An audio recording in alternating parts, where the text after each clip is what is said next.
श्री गणेशाय नमः। सियावर रामचंद्राय नमः। ओम हनुमतये नमः। श्री गुरुचरण कमलेभ्यो नमः। उमापति महादेवाय नमः। मुनि विश्वामित्र जी को राजा दशरथ जी बहुत प्रकार से अपने पुत्रों को आशीर्वाद देकर उनके हवाले कर दिया, उन्हें सुपुर्द दिया। राजा ने बहुत प्रकार से आशीर्वाद देकर पुत्रों को ऋषि विश्वामित्र के हवाले कर दिया कि सौपे भूप ऋषि सुत बहुविधि देई आशीष। और इस तरह विश्वामित्र जी कि श्याम और गौर वर्ण के परम सुंदर दोनों भाई को पाकर मानो महान निधि उन्हें मिल गई हो। श्याम गौर सुंदर दो भाई, विश्वामित्र महानिधि पाई। और प्रभु श्री राम और लक्ष्मण जी के साथ मार्ग में जाते हुए मुनि ने ताड़का को दिखलाया और शब्द सुनते ही ताड़का क्रोध करके दौड़ पड़ी। चले जात मुनि दीन दिखाई, सुनि ताड़का क्रोध करि धाई। एक ही बाण प्राण हरि लीन्हा, दीन जानित ही निज पद दीन्हा। और श्री राम जी ने एक ही बाण से ताड़का के प्राण ले लिए, प्राण को हर लिए और दीन जानकर ताड़का को निज पद अर्थात अपना दिव्य स्वरूप दिया। तो इस तरह ताड़का वध के बाद विश्वामित्र जी ने प्रभु को मन में विद्या का भंडार समझते हुए भी लीला को पूर्ण करने के लिए ऐसी विद्या दी कि जिससे भूख प्यास न लगे और शरीर में अतुलित बल और तेज का प्रकाश हो। कि तब ऋषि निज नाथ ही जिय चीन्ही, विद्या निधि कहूँ विद्या दीन्ही। जाति लागन सुधा पिपासा, अतुलित बल तनु तेज प्रकाशा।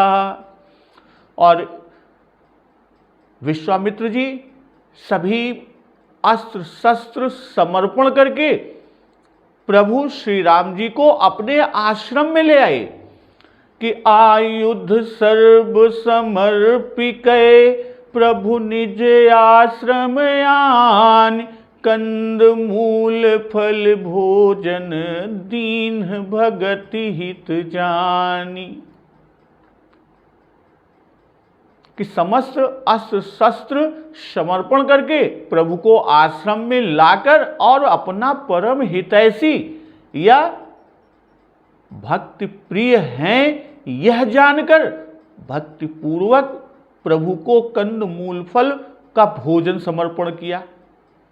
तो उनके हृदय में जो ब्राह्मणत्व का अहंकार था कि प्रभु ब्रह्मण्य देव मैं जाना, और वह उन्होंने विद्या समर्पण करके दूर किया। और यह समझकर कि त्वदीयम वस्तु गोविंद तुभ्यमेव समर्पितम, और रहा क्षत्रियत्व के अहंकार का तो उसे आयुध समर्पण करके छुड़ाएंगे। क्योंकि आत्मा जब तक निरहंकार नहीं हो जाता, अहंकार से रहित नहीं हो जाता, तब तक शुद्ध बुद्ध मुक्त स्वरूप नहीं हो सकता। तो यहां वात्सल्य रस ने फिर ऐश्वर्य को दबा दिया।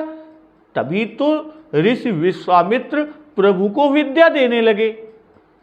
भाई जब राजा से प्रभु को मांगने गए थे तब विश्वामित्र जी पर ऐश्वर्य सवार था और राजा पर वात्सल्य। और जब राजा दशरथ जी ने विश्वामित्र जी को पिता बना दिया, तब से विश्वामित्र जी में वात्सल्य प्रधान हो गया। और ताड़का वध होने पर ऐश्वर्य का स्मरण हो आया था, परंतु फिर वात्सल्य ने आ घेरा।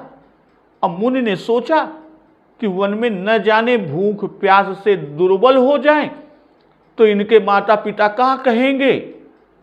इसलिए माधुर्य पक्ष में प्रभु को विद्या दिए और शस्त्र अस्त्र दिए। भाई सर्व आयुध, आयुध सर्व समर्पिकै, तो सर्व आयुध से वह समस्त दिव्यास्त्र और उनके संहार बता दिए, जिनका विस्तृत वर्णन वाल्मीकि रामायण में। और वे अस्त्र शस्त्र जो हैं वह दंड चक्र, धर्म चक्र, काल चक्र, विष्णु चक्र, ऐन्द्र चक्र, वज्रास्त्र, शिव का श्रेष्ठ शूल, ब्रह्म सिर, ऐसीक, ब्रह्मास्त्र, मोदकी, शिखरी नाम की गदाएं, कालपास, धर्मपास, वरुणपास और 2 असनी, एक शुष्क और एक आर्द्र, शिवास्त्र और नारायणास्त्र, अग्नि का प्रिय अस्त्र शिखर, वायव्य, हैसिर, कौंच, क्रौंच, 2 शक्तियां, कंकाल, मूसल, कपाल, किंकणी, नंदन, गंधर्वों का मोहनास्त्र, प्रस्वापन, प्रशमन, वर्षण, शोषण, संतापन और विलापन गुण वाले अस्त्र, कामदेव का दुर्धर्ष मादन मानव, और मोहन, तामस, सौमन, संवर्त, मौसल, सत्य, मायामय, सूर्य का तेज, प्रभु अस्त्र, चंद्र का शिशिर, दारुण, त्वास्त्र और शीतेशु नामक बहुत सारे अस्त्र, जो कि वाल्मीकि रामायण में उल्लिखित है। और ये सब अस्त्र शस्त्र क्या हैं? ये सब काम रूपी हैं, अर्थात इच्छानुसार रूप धारण करने वाले हैं। अब बड़े बलि और मनोरथ को सिद्ध करने वाले हैं। असमर्पिके आयुध सर्व समर्पिके, तो समर्पिक है कि आयुधों का समर्पण इस तरह से किया कि पूर्व की ओर मुख करके बैठे और श्री राम जी को समस्त आयुधों के सारे मंत्र दिए।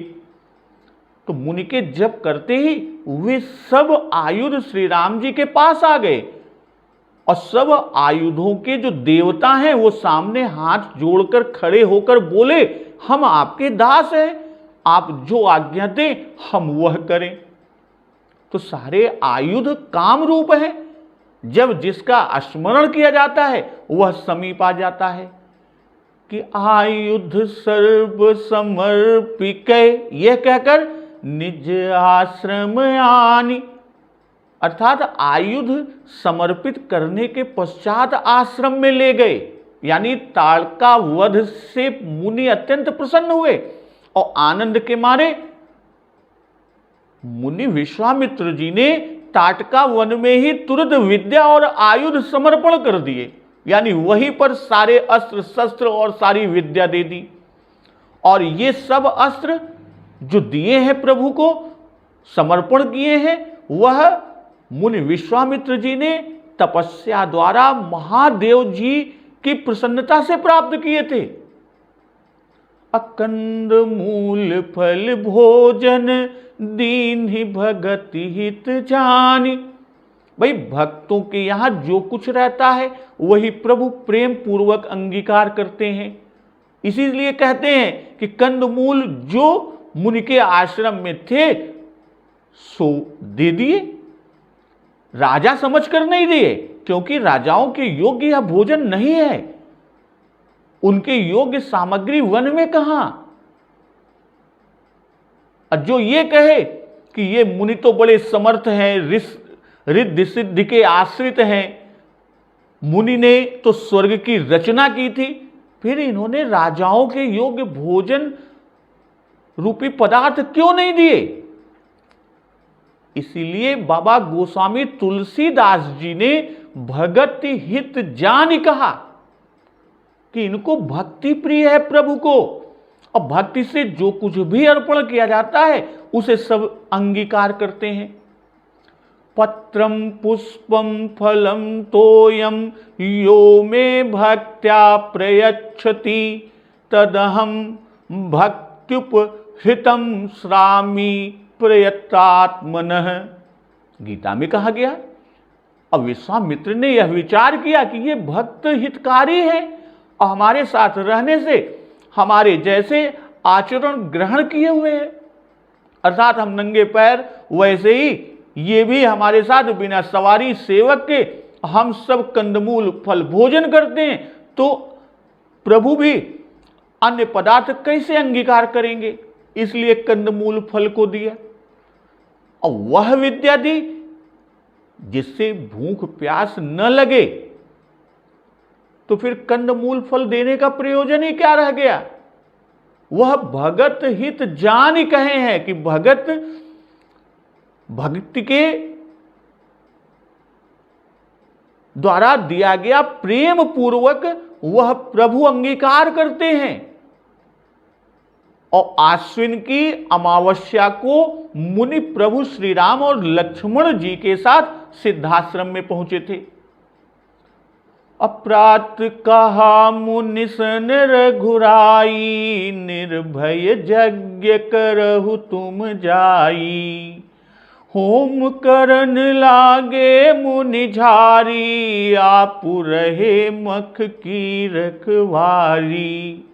कि प्रातः काल होते ही श्री रघुनाथ जी ने मुनि से कहा कि आप जाकर निडर होकर यज्ञ करें। होम करन लागे मुनि झारी, तो सब मुनि जाकर होम करने लगे। और आप रहे मख की रखवारी, और आप यज्ञ की रखवाली करते रहे। तो प्रात कहा मुनि सन रघुराई, निर्भय यज्ञ करहु तुम जाई। श्री राम जी सब कृत्यों का समय जानते हैं और वह समय मुनियों के यज्ञ करने का है, और यह भी जानते हैं, इसी से प्रात कहा। श्री राम लक्ष्मण जी देश काल के अनुसार उचित कर्तव्य के जानने वाले हैं, शत्रुओं के संहारक और देश काल उचित वचन बोलने वाले हैं। भाई श्री राम जी गुरु सेवा में कैसे तत्पर हैं और ये कैसे उत्तम सेवक हैं, इसीलिए मुनि को कहना न पड़ा कि हम यज्ञ करेंगे, तुम चलो रक्षा करो। तो प्रभु ने अपनी ओर से ही मुनि से यज्ञ करने को कहा, और आगे भी समय जानकर आपका सेवा करना मिलेगा कि समय जानि गुरु आय सुपाई, लेन प्रसून चले दो भाई। और यहां रघुराई कि प्रात कहा मुनि सन रघुराई। रघुराई का भाव कि रघुवंशी ब्राह्मणों के अभयदाता होते आए हैं, और ये तो रघुवंश के राजा हैं। इसी से मुनि से निर्भय होने को कहा कि आप बिल्कुल निर्भय होकर जाकर यज्ञ करिए। अनिर्भय यज्ञ करहु तुम जाई, क्योंकि मुनियों को मारीच और सुबाहु आदि राक्षसों का भय था। जैसा मुनि विश्वामित्र जी ने राजा दशरथ जी से कहा था कि जह जप यज्ञ जोग मुनि करही, अति मारीच सुबाहु ही डरही। असुर समूह सतावहि मोही। करहु तुम जाई कि यज्ञशाला आश्रम से कुछ दूरी पर अलग बनी हुई थी। यह भी कि हम यहां रक्षा के लिए खड़े हैं, और ताड़का वध से मुनि ऐश्वर्य जान गए थे। फिर राम जी इनसे निर्भय होने को क्यों कह रहे हैं? कहने का तात्पर्य है कि मुनि के ऐश्वर्य ज्ञान को फिर वात्सल्य ने दबा लिया था, इससे प्रभु ने अपने ऐश्वर्य का स्मरण कराया। होम करन लागे मुनि झारी, आप रहे मख की रखवारी। श्री रघुनाथ जी के कहने पर सब मुनि यज्ञशाला में जाकर होम के पूर्व की सब विधि किए और फिर उसके बाद होम करने लगे, अर्थात यज्ञ कुंड में आहुति देने लगे। और यज्ञ में होम ही मुख्य है। भाई कोई भी यज्ञ होता है तो उसमें जो होम की आहुति दी जाती है, और मुनि झारी इसके पहले केवल वही मुनि होम करने बैठते थे जो समर्थ थे, और असमर्थ मुनि नहीं बैठते थे। परंतु इस समय श्री राम जी के बल का भरोसा पाकर समस्त मुनिगण होम करने लगे। और मुनि इसलिए एकदम से बैठ गए जिससे यज्ञ जल्दी पूर्ण हो जाए और मारीच सुबाहु आदि आने से पहले हो जाए। और आप रहे मख की रखवारी, धनुष बाण लेकर खड़े हो गए हैं। मुनि यज्ञशाला में यज्ञ करने गए और आप बाहर खड़े होकर रक्षा में तत्पर हो गए। तरकस पीत पट से कसे, हाथों में धनुष बाण लिए, रोदा चढ़ाए रखवाली करने लगे। और अध्यात्म रामायण में कहा गया कि यह यज्ञ 6 दिन रात का था। और वाल्मीकि रामायण में उल्लिखित है कि आज से 6 रात्रि तक आप दोनों राघव यज्ञ की रक्षा करें। और जब यज्ञ करने लगे तो सुनि मारीच निशाचर क्रोही, लई सहाय धावा मुनि द्रोही। तो बिनु फर बान राम तेहि मारा, सत जोजन गा सागर पारा। पावक सर सुबाहु पुनि मारा, अनुज निशाचर कटकु संहारा। और यज्ञ का समाचार या जब आहुति पड़ती है, होम होता है, तो वहां पर स्वाहा स्वाहा हर मंत्र के बाद स्वाहा करके आहुति छोड़ते हैं। तो उसको सुनकर मुनियों का द्रोही, मुनियों का शत्रु क्रोधी राक्षस मारीच सेना लेकर दौड़ पड़ा। और बिनु फर बान राम तेहि मारा, सत जोजन गा सागर पारा। और श्री राम जी ने बिना फल वाला बाण उस पर चलाया, मारीच पर, और जिससे मारीच 100 योजन अर्थात 400 कोस वाले समुद्र के पार जा गिरा। और उसके बाद पावक सर सुबाहु पुनि मारा, अनुज निशाचर कटकु संहारा। और फिर अग्नि बाण से सुबाहु को मारा, और इधर भाई लक्ष्मण ने निशाचर सेना का नाश किया, संहार किया।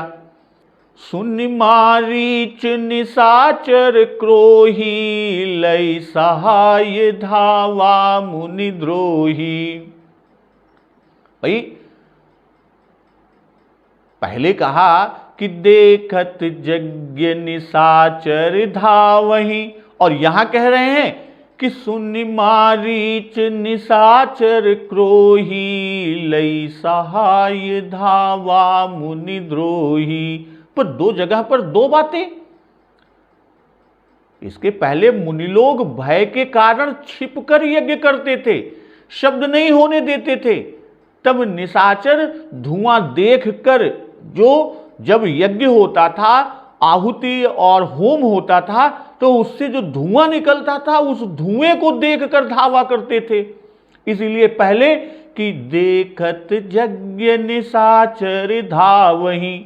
और इस समय रघुनाथ जी के बल भरोसे पर यज्ञ करने बैठे हैं, और मुनि भी बहुत से हैं, और सभी आहुति देते हुए स्वाहा स्वाहा यानी हर मंत्र के बाद स्वाहा कहते हुए आहुति देते हैं। तो इस स्वाहा शब्द के जोर जोर उच्चारण हो रहे हैं, और जिससे पूरा वन शब्द से गुंजायमान हो गया, गूंज उठा। इसलिए शब्द सुनकर मारीच ने धावा किया। तो 2 जगह पृथक पृथक 2 शब्द लिखकर बाबा गोस्वामी दास जी बता रहे हैं कि मारीच सुनकर भी यज्ञ नष्ट करता है और देखकर भी यज्ञ को नष्ट करता है। और किसी किसी रामायण में तो लिखा है कि मारीच और सुबाहु ने दूतों से अपनी मां का वध और बड़े भारी यज्ञ की तैयारी की खबर भी पाई थी। अब वाल्मीकि रामायण में विश्वामित्र जी का राजा से यह कथन कि मारीच सुबाहु यज्ञ की पूर्ति के समय आकर उपद्रव करते हैं, और मानस में यहां कि होम का प्रारंभ होते ही कुछ देर में मारीच आ पहुंचा। और अध्यात्म रामायण में विश्वामित्र जी ने मुनियों के साथ यज्ञ करना आरंभ कर दिया। मध्याह्न समय मारीच और सुबाहु दोनों राक्षस दिखाई दिए। और हनुमान नाटक में भी यज्ञ प्रारंभ होने पर ही राक्षसों का आना लिखा है। तो कहने का भाव कि विश्वामित्र के पवित्र यज्ञ का आरंभ करने पर वहां आए हुए राक्षसों को प्रभु श्री राम और लक्ष्मण जी ने मारा। और मारीच है क्या? निशाचर क्रोही। मारीच स्वाभाविक ही क्रोधी है, और यहां तो क्रोध का हेतु भी उपस्थित है, कारण भी है, तब वह क्यों क्रोध न करता?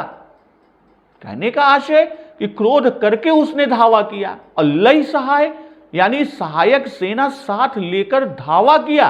और धावा करने का कारण सहायकों के साथ कि श्री राम जी ने ताड़का को एक ही बाण से मार डाला था। इसलिए मारीच और सुबाहु ये समझते हैं कि राजकुमार बड़ा भारी बलवान है। अब मारीच को स्वयं यज्ञ विध्वंस करने नहीं जाना पड़ता था, पर अब की बार शत्रु को परम सबल जानकर वह स्वयं आया और सेना को भी साथ लाया। अब मुनिद्रोही कहा, क्योंकि मुनियों को अपना धर्म कर्म नहीं करने देता था कि जह जप यज्ञ जोग मुनि करही, अति मारीच सुबाहु ही डरही। अब जब मारीच आता है तो बिनु फर बान राम ते ही मारा, असत जो जन गा सागर पारा। तो तीर के नोक पर जो लोहा लगा रहता है, जिसे अनी भी कहते हैं, यही नुकीला लोहा फर या फल है, और इसे निकाल लेने से थोथा तीर रह जाता है। तो जब प्राण लेना नहीं होता तब बिना फर का बाण चलाया जाता है। अब बिना फर का बाण क्यों चलाया? उसे जीता क्यों छोड़ दिया?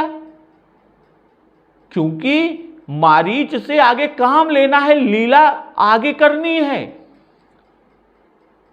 अरण्य कांड में जब लीला कि यह बड़ा सुंदर कपट मृग बनेगा और श्री सीता हरण लीला और रावण वध का यह कारण बनेगा, और यहां मार देते तो वह कारण ना होता, लीला में सहायक होगा, इसलिए नहीं मारा। इसीलिए श्री राम जी का त्रिकालज्ञ, सर्वज्ञ और भगवान होना सिद्ध करते हैं बाबा गोस्वामी दास जी। और होने वाली बात को तत्काल जानने वाले श्री राम जी ने भयानक आकृति वाले मारीच को छोड़ दिया, अर्थात मारा नहीं। राम रत्नाकर रामायण में लिखा है कि देवगण डर रहे थे कि अगर मारीच का वध हो जाएगा तो मारीच वध होने से सीता हरण संभव हो जाएगा, कि बिनु मारीच न सीता हरण, तेहि बिनु कहां दसानन मरन। तो उनके मन की गति को जानकर प्रभु ने उसे नहीं मारा। असत जोजन गा सागर पारा, कि सत जोजन का जो समुद्र है उसके पार अर्थात तट पर जा गिरा। भारतवर्ष और लंका के बीच जो समुद्र है वह 100 योजन का है। और किष्किंधा कांड में इसका प्रमाण भी है कि जो नांगई सत जोजन सागर, करई सो का राम काज मति आगर। तो यहां पर अब प्रश्न एक बनता है कि जब वह लंका में जाकर गिरा तो उसने रावण से क्यों न निवेदन किया? निवेदन न करने का कारण कि दैव योग से तथा उस बाण के प्रभाव से उस मारीच के मन में भय और भ्रांति हो गई, जिससे उसने लज्जित होकर न तो रावण ही से कुछ कहा और न ही अपने आश्रम पर ही लौट कर आया। जैसा कि उसके वचनों से प्रमाणित होता है, जब रावण जाता है कि पुण्यमख रावण गयऊ कुमारा, बिनु फरसर रघुपति मोहि मारा। सतजोजन आयो छन माही, तिन सन बयरु किए भल नाही। भई मम कीट भृंग की नाई, जह तह मई देखऊं दो भाई। अब पावक जब मारीच को बिना फर के बाण के मारा और सतजोजन सागर के उस पार जाकर गिरा, उसके बाद पावक सर सुबाहु पुनि मारा, अनुज निशाचर कटकु संहारा। कि पहले मारीच पर बाण चलाया और फिर सुबाहु मारा गया और तब उसके बाद सेना। तो मारीच और सुबाहु तो मुख्य थे, इसलिए इनको स्वयं प्रभु श्री राम जी ने मारा और अनुचरों को लक्ष्मण जी ने मारा। पावक अस्त्र से सुबाहु को मारा कि वायव्य अस्त्र से मारीच को उड़ाया और वायु से अग्नि है, सो अग्नि बाण से सुबाहु को मारा। और अग्नि से जल और जल के स्वामी वरुण हैं, तो वरुणास्त्र से कटक का संहार किया। अब वाल्मीकि रामायण में लिखा है कि मारीच सुबाहु आदि राक्षस आकाश में दिखाई दिए, तो वे शीघ्रता पूर्वक दौड़े आ रहे हैं। यह देखकर श्री राम जी ने मनु निर्मित शीतेशु नामक मानवास्त्र मारीच पर चलाया और जिसके लगने पर वह समुद्र में 100 योजन पर जाकर गिरा और वह चक्कर खाने लगा, मूर्छित और भ्रमित बुद्धि हो गया और बाण के वेग ने ही उसे अचेतन कर दिया। तो मानवास्त्र ने मारीच की बात कर रहे हैं कि मारीच को मानवास्त्र से मारा था, तो उस मानवास्त्र ने उसे इस तरह उड़ाया जैसे वायु मेघ को उड़ाती है। किंतु अध्यात्म रामायण में इस बाण का नाम नहीं दिया। अब मानस के राम में विशेषता कि यह बाण बिना फर के चलाया गया, उसके नुकीले भाग को निकाल लिया गया।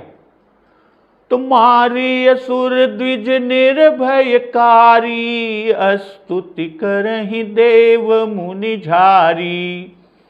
तह पुनि कछुक दिवस रघुराया, रहे कीन्हि विप्रन परदाया। भगति हेतु बहु कथा पुराना, कहे विप्र यद्यपि प्रभु जाना। तो निश्चरों को मारकर ब्राह्मणों को निर्भय करने वाले प्रभु श्री राम जी की स्तुति सारे देवता और मुनि करने लगे। अतः पुनि कछुक दिवस रघुराया, रहे कीन्ह विप्रन परदाया। और श्री रघुनाथ जी ने वहां कुछ दिन और रहकर ब्राह्मणों पर दया की। अब भगति हेतु बहु कथा पुराना श्री राम।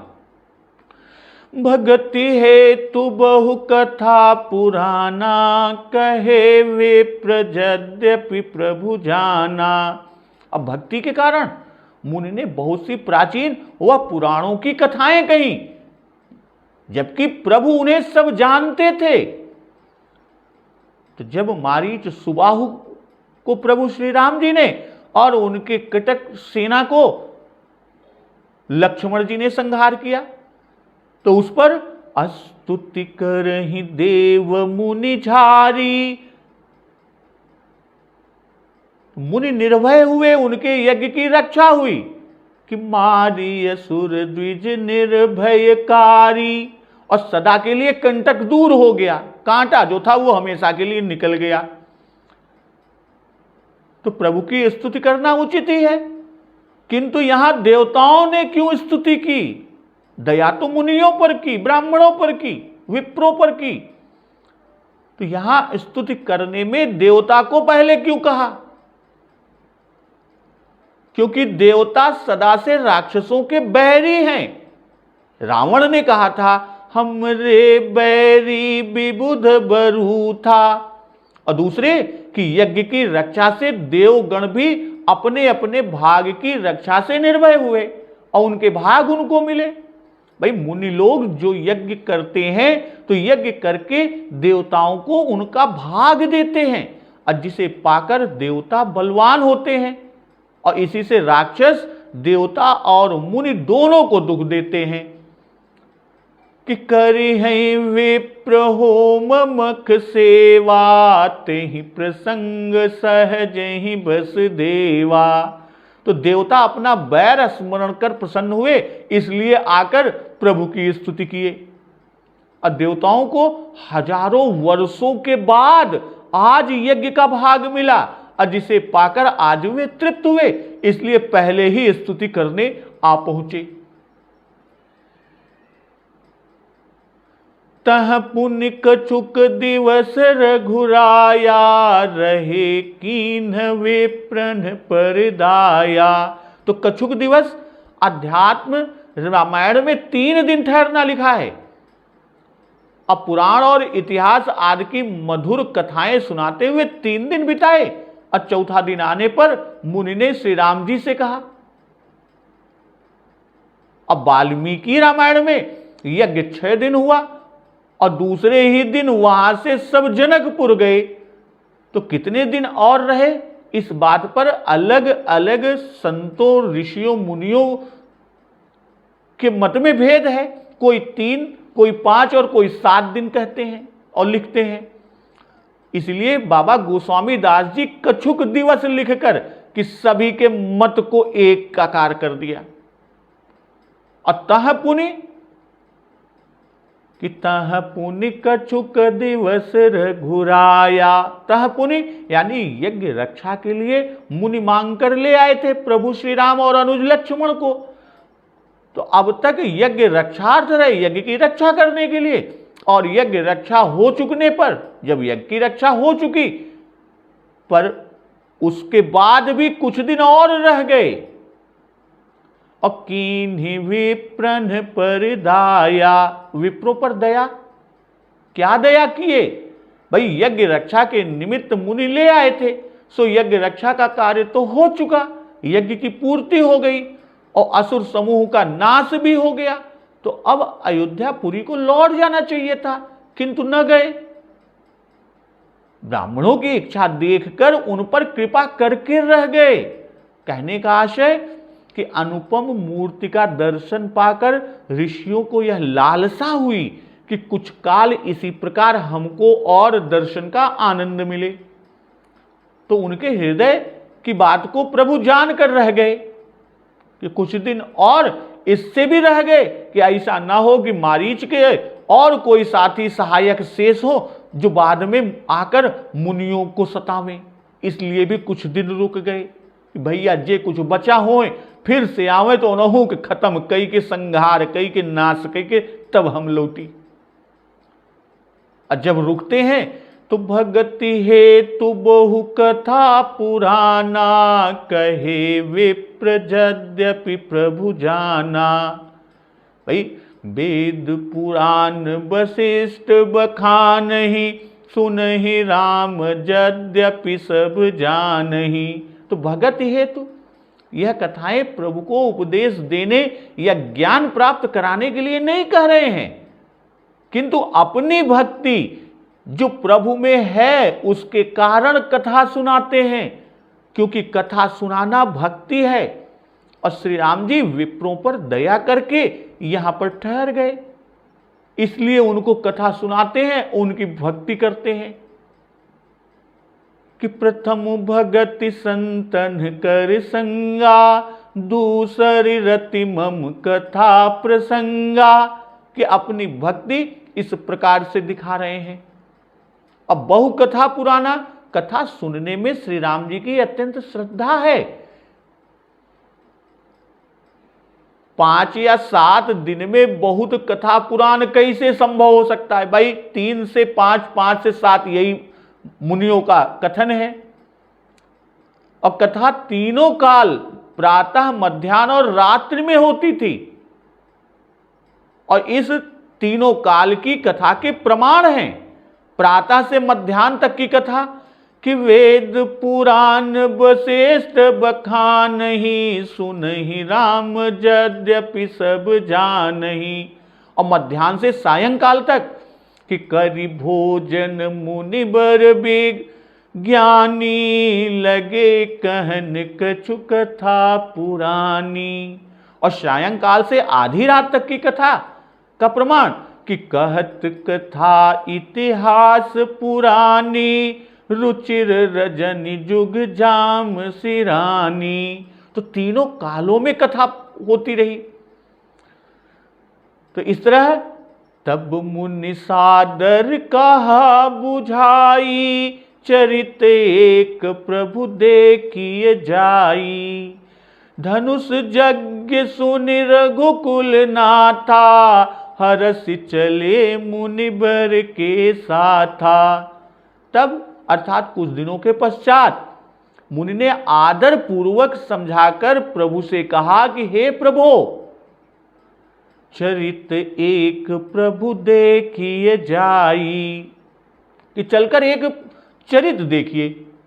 और वो क्या है कि धनुष यज्ञ सुनि रघुकुल नाथा, हरस चले मुनिबर के साथा। कि रघुकुल के स्वामी श्री राम जी धनुष यज्ञ सुनकर मुनिश्रेष्ठ विश्वामित्र जी के साथ हर्षपूर्वक चले। तब मुनि सादर कहा बुझाई। तो तब पहले जो कहा कि तह पुण्य कचुक दिवस रघुराया, रहे कीन विप्रन परदाया।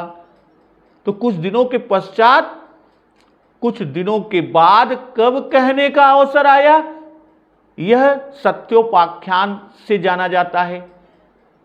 अर्थात जनक महाराज का निमंत्रण मुनि को आया और उसी समय महात्मा जनक के दूत आकर और सब मुनियों को प्रणाम कर यज्ञ में चलने की कुछ इस तरह से प्रार्थना की कि राजा जनक जी के यहां धनुर्यज्ञ हो रहा है, उसमें आप दया करके शीघ्र चलें।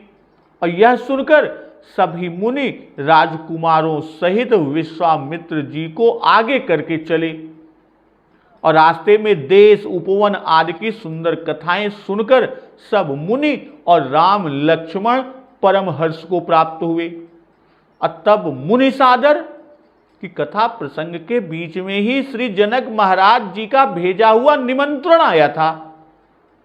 अब विश्वामित्र जी की इच्छा है कि श्री राम जी जनकपुर चलें, और इसी से आदर पूर्वक समझाकर कहा कि जिससे उनका उत्साह बढ़े और स्वयं जनकपुर चलने को राजी हो जाएं, क्योंकि बिना प्रभु की इच्छा के उनको दबाकर नहीं कह सकते थे कि चलो, चलना है। यह भक्ति के विरुद्ध होता। तो तब मुनि सादर कहा बुझाई। वाल्मीकि रामायण में कहा है कि प्रातः काल के सब कृत्य समाप्त करके दोनों भाई मुनि के पास आए और श्री राम जी के कहने पर कि हम लोग सेवा के लिए उपस्थित हैं, जो आज्ञा हो उसका हम पालन करें। तो मुनि विश्वामित्र जी ने कहा कि मिथिला के राजा जनक का शुद्ध धार्मिक यज्ञ हो रहा है और हम लोग वहां जाएंगे, तुम भी चलो। और वह धनुष बड़ा ही अपूर्व है। देवताओं ने जनक के किसी पूर्वज को वह धनुष उनके एक यज्ञ की समाप्ति पर यज्ञ के फल में दिया था। और उसमें बड़ा बल है, वह बड़ा ही घोर और चमकीला है, जिसे देवता, गंधर्व, असुर, राक्षस आदि कोई भी प्रत्यंचा नहीं चढ़ा सके। और राजा जनक उसकी पूजा करते हैं। वह यज्ञ स्थान में रखा हुआ है। तो वहां हम लोगों के साथ चलकर तुम उस धनुष को और उस विलक्षण यज्ञ को देखोगे। और अध्यात्म रामायण में मुनि ने कहा कि राजा जनक के यहां महेश जी का धरोहर रूप में रखा हुआ एक बड़ा भारी धनुष है, और उस सुदृढ़ धनुष को तुम देखोगे और महाराज तुम्हारा बड़ा ही सत्कार करेंगे। तो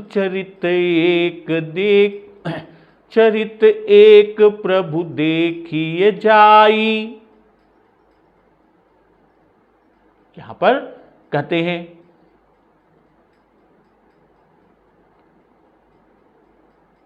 कौन चरित?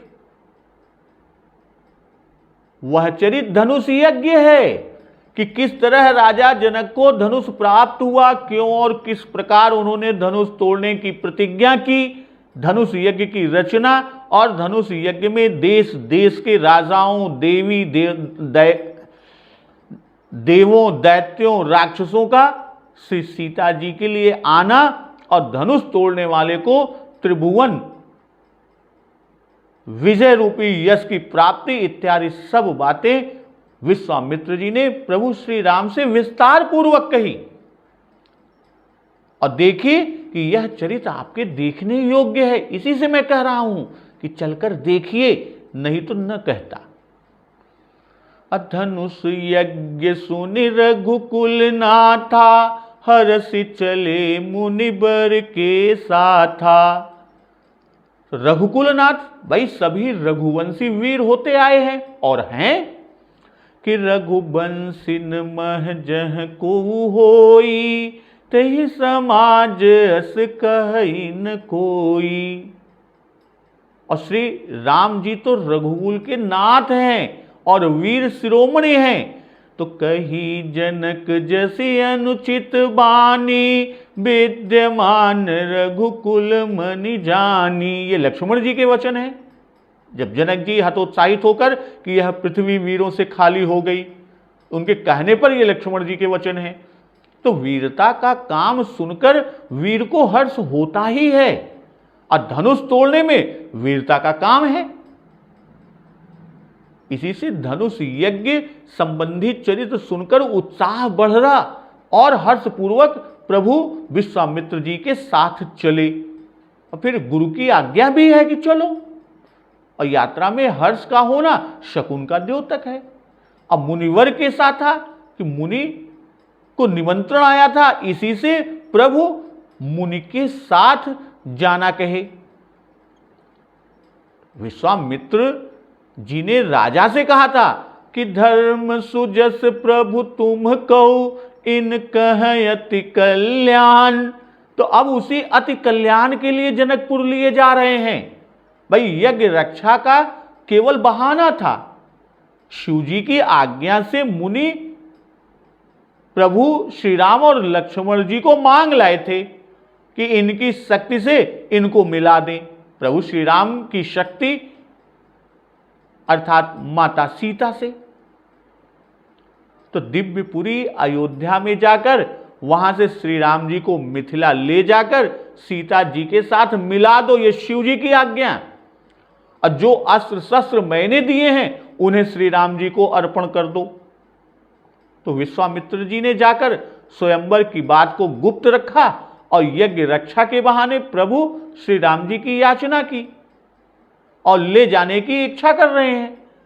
और यह भी कि राजा ने अपना पितृत्व धर्म मुनि को सौंप दिया था, इसलिए मुनि को दोबारा राजा की आज्ञा लेने की कोई आवश्यकता नहीं थी। तो जब मुनि के साथ प्रभु श्री राम और लक्ष्मण जी जनकपुर के लिए चलते हैं तो रास्ते में आश्रम मिलता है कि आश्रम एक दीख मग माही, खग मृग जीव जंतु तह नाही।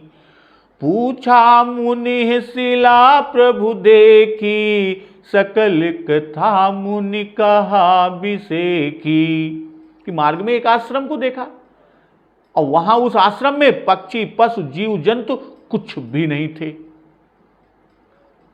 अब पूछा मुनि शिला प्रभु देखी, सकल कथा मुनि कहा बिसेखी। और पत्थर की शिला देखकर प्रभु श्री राम ने मुनि विश्वामित्र जी से पूछा, तब मुनि ने विस्तार पूर्वक अच्छी तरह से सारी कथा कही कि मार्ग में एक आश्रम जब देखा तो यह कहकर कि विश्वामित्र जी अहिल्या उद्धार कराने के लिए उसी रास्ते से और जहां शिला पड़ी थी वहीं से होकर प्रभु को लिए जा रहे हैं। और खग मृग जीव जंतु तह नाही, तो यह आश्रम वन में है और वन के वृक्ष समूहों के आश्रित रहने वाले खग और मृग प्रधान हैं। अब जीव जंतु कि छोटे बड़े सब प्रकार के जीव, भाई खग मृग भी तो जीव जंतु में आए। अब फूले फले वनों में खग मृग का निवास अवश्य रहता है कि नाना तरु फल फूल सुहाए, खग मृग वृंद देखी मन भाए। भाई पशु पक्षी वन में अवश्य दिखाई देते, उनके लिए चारों ओर जब प्रभु ने दृष्टि डाली और जब वे न दिखाई पड़े तब अन्य जीव जंतुओं को देखने लगे, पर और भी कोई जीव न दिखाई पड़े। तब मुनि विश्वामित्र जी से प्रभु ने पूछा, भाई जीव जंतु पशु पक्षी विहीन होने का कारण गौतम ऋषि का श्राप है। और मानस के अनुसार कि यह आश्रम गंगा जी के इसी तरफ था और अहिल्या उद्धार के पश्चात गंगा पार जाने के लिए तट पर गए। तो वाल्मीकि के अनुसार यह आश्रम गंगा जी के उस पार मिथिला प्रांत में है कि मिथिला के उपवन में एक पुराना निर्जन और रमणीय आश्रम देखकर प्रभु श्री राम जी ने मुनि श्रेष्ठ से पूछा कि यह आश्रम तिरहुत में कमतोल स्टेशन के पास है जहां श्री रामा पंडित ने अहिल्या आश्रम बनवाया है, परंतु गोस्वामी जी के मत से यह आश्रम सिद्धाश्रम से पूर्व अहिरौली ग्राम में उसके निकट है जहां से गंगा तट उतरकर जनकपुर प्रांत मिलता है। अब प्रभु ने पूछा कि पूछा मुनि शिला प्रभु देखी, सकल कथा मुनि कहा बिसेखी। भाई पहले आश्रम देखा फिर शिला को देखा। अब पूछा मुनि कि सुंदर आश्रम देख कर पूछा कि ऐसे फले फूले वन में जीव जंतु न होने के पीछे कारण क्या है। भाई पत्थर की स्त्री को देखकर उसका हाल पूछा कि यह शिला कैसी पड़ी है। तो सकल कथा मुनि कही बिसेखी कि वन के निर्जन और पशु पक्षी जीव जंतु विहीन होने का जिस प्रकार गौतम जी का श्राप था वह सब कथा मुनि ने कह सुनाई। और दूसरे प्रश्न का उत्तर, यह गौतम की स्त्री अहिल्या है। अभिषेकी कहा यानी विस्तार से। भाव यह है कि जिसमें सब बात समझकर प्रभु श्री राम अहिल्या पर कृपा करें कि हजारों वर्षों से क्लेश सहकर हमारा स्मरण करती रही। और मुनि की इच्छा है कि प्रभु अहिल्या पर कृपा करें। और आगे मुनि के वचनों से यह और स्पष्ट है कि चरण कमल रज चाहती, कृपा करहु रघुबीर। इसी से विस्तार पूर्वक अहिल्या की कथा को कही। जैसे भगवान ने गिरिजा की कहानी विस्तार पूर्वक शिव जी से कही थी, जिससे शिव जी उन पर प्रसन्न होकर गिरिजा को व्याह लाएं कि अति पुनीत गिरिजा कै करनी। उसी तरह सकल कथा मुनि कही बिसेखी। श्री राम कथा यह कही कि इस आश्रम में जग विख्यात मुनिवर गौतम जी तपस्या द्वारा भगवान की उपासना करते थे और यह देवाश्रम के समान दिव्य था और देवता भी इसकी प्रशंसा करते थे। अब ब्रह्मा जी ने एक अत्यंत रूपवती कन्या उत्पन्न की जिनका नाम अहिल्या रखा, और समस्त देवगण उसके रूप पर मोहित थे। और यह देख ब्रह्मा जी ने कहा कि सबसे पहले तीनों लोकों की परिक्रमा करके जो आवेगा उसको यह लोक सुंदरी कन्या ब्याही जाएगी। तो इंद्र आदि समस्त देवता अपने अपने वाहनों पर दौड़ पड़े, और गौतम जी की अपने सालग्राम में अनन्य निष्ठा थी, और गौतम जी ने अपने सालग्राम जी की परिक्रमा कर ली और ब्रह्मा जी के पास गई। और इधर देख रहे हैं कि देवगण जहां जाते हैं वहां आगे आगे महर्षि गौतम को देखते हैं। तो सबने गौतम जी का आगे होना स्वीकार कर लिया, इसलिए वह कन्या गौतम जी को मिली। यह कथा पद्म या पुराण में मिली। और दूसरी कथा कुछ इस प्रकार है कि ब्रह्मा जी ने इस कन्या को महर्षि गौतम के पास थाती या धरोहर के रूप में रखी। अब बहुत काल बीत जाने पर जब ब्रह्मा जी पुनः पास आए तो इनका परम वैराग्य देखकर, इनके ब्रह्मचर्य से संतुष्ट होकर वह लोक सुंदरी सेवा परायण कन्या तापस प्रवर गौतम जी को ही दे दी। तो इंद्र को बहुत बुरा लगा। अध्यात्म रामायण में उल्लिखित है कि इंद्र को बहुत बुरा लगा, क्योंकि वह तो उसे अपनी ही सोचे बैठे थे, और इंद्र समझ रहे थे कि हमें छोड़ यह दूसरे को नहीं मिल सकती, क्योंकि हम तो देवराज हैं।